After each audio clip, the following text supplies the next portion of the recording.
ಎರಡು ಶಾಪ್ ಮಾರಿ. ಇವತ್ತು ನಾವು ಒಂದು ಶುಂಠಿ ಫಾರ್ಮಲ್ಲಿದ್ದೀವಿ. ಒಂದು ಅದ್ಭುತವಾದ ರಿಸಲ್ಟ್ ನೋಡ್ಬೋದು ನೀವು. ಇದು ನಮ್ಮ ಸ್ನೇಹಿತರದ ಫ್ಲಾಟ್. ಸುಮಾರು 2-3 ವರ್ಷದಿಂದ ಇವರು ಶುಂಠಿ ಯೂಸ್ ಮಾಡ್ತಿದ್ದಾರೆ. ಕಳೆದ ವರ್ಷವೂ ಸಹ ಇದೇ ರೀತಿ ಅದ್ಭುತವಾದ ರಿಸಲ್ಟ್ ಮತ್ತು ಇಳುವರಿ ಕೂಡ ಪಡೆದಿದ್ದರು. ಈ ಸರಿ ಪ್ಲಾಟ್ ನೋಡೋಣ ಅಂತ ಬಂದಿದ್ವಿ. ಇಲ್ಲಿ ಫಾರ್ಮರ್ ಇದ್ದಾರೆ. ಸರ, ನಿಮ್ಮ ಎಷ್ಟು ವರ್ಷದಿಂದ ಯೂಸ್ ಮಾಡ್ತಿದ್ದೀರಾ ಶುಂಠಿ? 3-4 ವರ್ಷ ಆಯ್ತು. ಹೌದಾ? ಈಗ ನೀವು ಬೆಡ್ಡಿಂದನೂ ನಮ್ದು 2 ಶಾಪ್ ಪ್ರಾಡಕ್ಟ್ನ ಯೂಸ್ ಮಾಡ್ತಾ ಇದ್ದೀರಾ, ಹೌದಾ?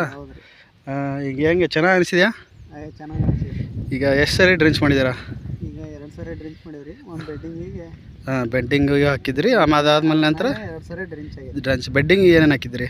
ಬೆಡ್ಡಿಂಗಿಗೆ 3B, DNC 90 3 ಪ್ಯಾಕೆಟ್, ರಾಪ್ತದ 3 ಪ್ಯಾಕೆಟ್, ಭೂಮಿಸಿದ 2 ಪ್ಯಾಕೆಟ್. ಅದಾದಮೇಲೆ 2 ಸತಿ ಡ್ರಂಚ್ ಮಾಡಿದ್ದೀರಾ. ಒಂದನೇ ಡ್ರಂಚ್ ಏನು ಮಾಡಿದ್ರಿ?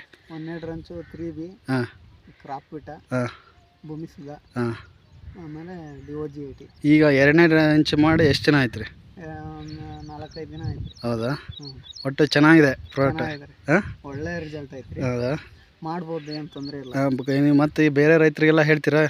ಇಲ್ಲ, ಸುಮಾರು ರೈತರಿಗೆ ಹೇಳೇನ್ರಿ ನಾನು. ಹೌದಾ? ಪ್ಲಾಟ್ ನೋಡೋಕೆ ಬರ್ತಾರೆ ನಿಮ್ದು? ಬರ್ತಾರೆ. ಹೌದಾ? ನಿಮಗೆ ಒಟ್ಟು ಖುಷಿ ಆಗಿದೆ ಅಲ್ರಿ? ನಮ್ಮೂರಾಗ ಒಂದು 2-3 ಜನ ಯೂಸ್ ಮಾಡ್ತಾರೆ. ಹೌದಾ? ಅದೇ, ಥ್ಯಾಂಕ್ ಯು. ಓಕೆ. ಎರಡು ಶಾಪ್. ಜೈ ಹೋ ಎರಡು ಶಾಪ್.